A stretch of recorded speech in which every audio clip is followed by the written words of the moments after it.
Broncos Country. What's good, folks? Everything cool out there? All right, let's cut to the chase. The Denver Broncos just locked in a 4-year extension with Courtland Sutton, our number 14, for around $92 million. This deal comes with about $53 million guaranteed, showing how much the team is betting on this guy. Just a reminder, Sutton was already under contract through the end of the 2025 season, but this restructuring gives long-term security for both the player and the team. Why is this a master move? First off, Sutton is the heart of our receiving corps. Since being drafted in the second round out of SMU in 2018, he's been the guy carrying the load for our offense. In 2024, he had 59 receptions, 772 yards, and a career-high 10 touchdowns. He's the clutch player who shows up in big moments, makes game-changing catches, and creates space for others to shine. With this new deal, we ensure he doesn't hit free agency and remains the centerpiece of our passing game. So, Broncos fans, what do you think? Is $92 million fair for Sutton? Or should the front office have held on to that money for other positions? Drop your thoughts in the comments. I want to know what's on your mind. Now let's talk about the impact for the Broncos. First, the offense is clicking with Sutton as our WR1. He's the go-to target for any quarterback who steps into Mile High. And we've had some solid QBs in recent years, right? His connection with our signal caller is key. In 2024, even when the offense struggled at times, Sutton accounted for nearly 30% of the team's passing yards. That's huge. With him locked in through 2029, the front office is sending a clear message. The plan is to build an explosive offense around reliable players. And it's not just that. This extension brings stability to the locker room. Sutton's a leader, a guy who lifts the team, and keeping him on the roster avoids the uncertainty we've seen in past seasons, like when we traded Von Miller in 2021. But it's not all smooth sailing. The salary cap is a beast, and this contract will put some pressure on the finances. The front office will need to get creative to bolster other areas, like the offensive line and secondary, which still have gaps. For example, last season, our defensive line was stellar, but the protection for the quarterback was shaky at times.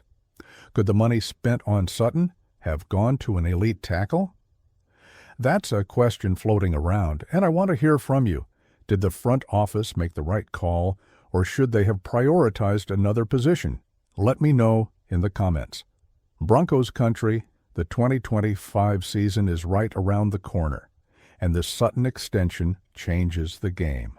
With him in the lineup, the passing attack has the potential to take off. Let's put this in context. In 2024, the Broncos finished 9-8, made the playoffs, but fell in the wild card round to the Bills 27-24. It was a tight game where the offense's inconsistency cost us. Sutton had 5 catches for 82 yards in that game, but it was clear the team needs more weapons around him. With Sutton locked in, the hope is that the offense finds more rhythm. The arrival of Bo Nix as the starting quarterback in 2024 brought fresh energy to the team. The rookie showed promise with 3,200 passing yards and 20 touchdowns last season. He and Sutton are already building chemistry, like Peyton Manning and Demaryius Thomas back in 2014. If Nix keeps growing and Sutton stays the primary target, we could be looking at a top 10 offense in the league. But there are challenges. The AFC West is a gauntlet. The Kansas City Chiefs are dominating with Patrick Mahomes, the Chargers are rising with Justin Herbert, and even the Raiders are showing some teeth. To compete in this snake pit, the Broncos will need more than just Sutton. The front office made some moves in the offseason, like bringing back tight end Greg Dulcich from injury and adding a new cornerback to strengthen the secondary. But the question is that enough to contend for the division title? What do you think, fans? Are you confident for 2025? Or do we still need more pieces in the puzzle? Share your take. Sutton's extension isn't a standalone move. The front office, led by GM George Paton, is working hard to build a competitive team, We've seen ups and downs in recent years. Remember 2021, when Sutton signed a $60.8 million extension. He was coming off a serious knee injury, but proved he was worth every penny. Now, with this new deal, the front office is doubling down on him. They're also making moves to support the offense. In the offseason, we added a new running back to share the load and ease the pressure on the ground game. The offensive line got a boost with an experienced tackle, which could give Nix more time in the pocket.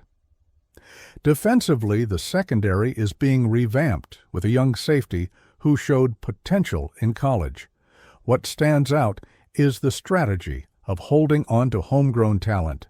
Instead of splashing cash in free agency, like we did with Russell Wilson in 2022, and we all know how that turned out, the focus now is on keeping the core and building around it.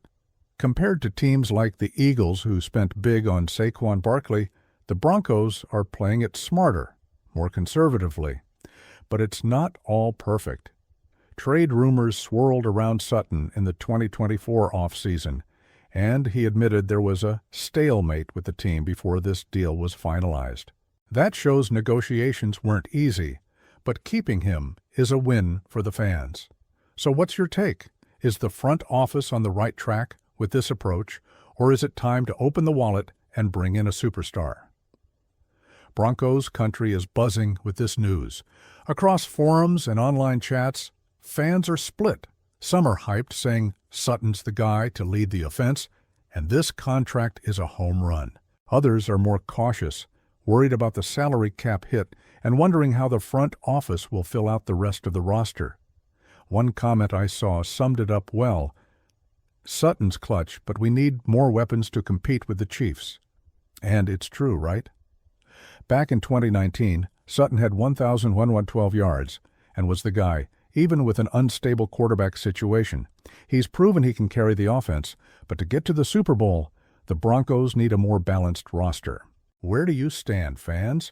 Are you thrilled about Sutton's extension, or do you think the team should have invested elsewhere? Let us know in the comments, because Broncos Country's voice is what makes this team tick. To put this extension in perspective, let's compare Sutton to other top receivers in the league. His deal, averaging $23 million per year, is in the ballpark of players like DK Metcalf of the Seahawks and Deebo Samuel of the 49ers.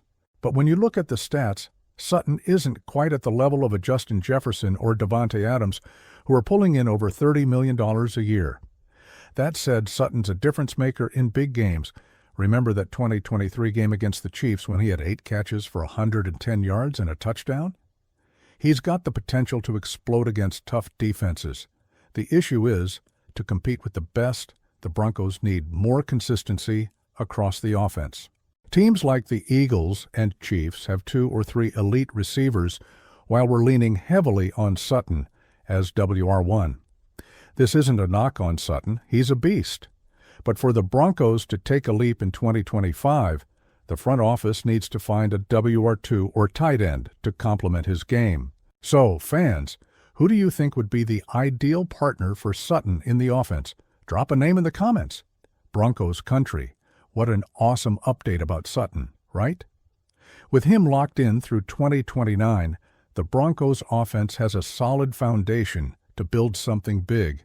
The 2025 season is coming, and I'm getting playoff vibes already. But now it's your turn. What do you think of this extension? Did the front office nail it, or are they taking too big a risk? And what are your expectations for the team this year? Lay it all out in the comments. We want to hear from the fans. If you enjoyed this post, don't forget to drop a like, follow for more content, and share with your fellow Broncos fans, because together we make Mile High Shake. Until next time, let's go Broncos.